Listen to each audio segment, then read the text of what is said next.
tungo tayo ulit sa Balitang Entertainment. Speaking of showbiz news, abangan niyo po mamaya, Christy Fermin dito sa Radyo 5. Good morning, Nanay Christy Fermin. Sugod mga kapatid. Nag-react sa fake inclusivity sa Miss Universe ang beauty queen na si Herlene Budol. Naniniwala si Herlene na walang lutuan sa anumang pageant. Sipag, tiyaga at determinasyon daw ang kailangan para makoronahan ng isang kandidata. Pabor din si Herlene sa pag-alis ng age limit sa Miss Universe. Busy ngayon sa pag-aartista si Herlene pero bukas daw siyang sumali ulit sa pageants. Why not?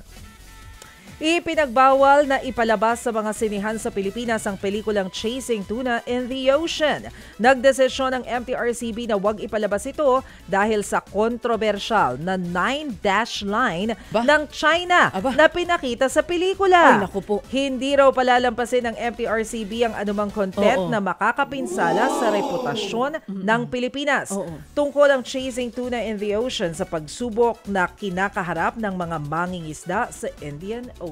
Pero di ba ang Barbie may ganun din na ipalabas naman dito? Tama no? Pero sa ibang mga bansa yata hindi rin pinalabas ang Barbie. Dahil doon sa 10-dash line. Dahil doon sa 9-dash line. 9-dash line. Naku po. Na ginawang 10. Sino bang bida sa Chasing Tuna in the Ocean? Mamaya alamin nga natin yan.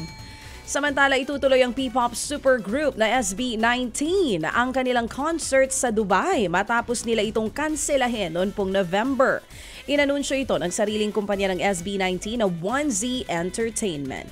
Gaganapin ang Pagtatag World Tour Dubai on April 24.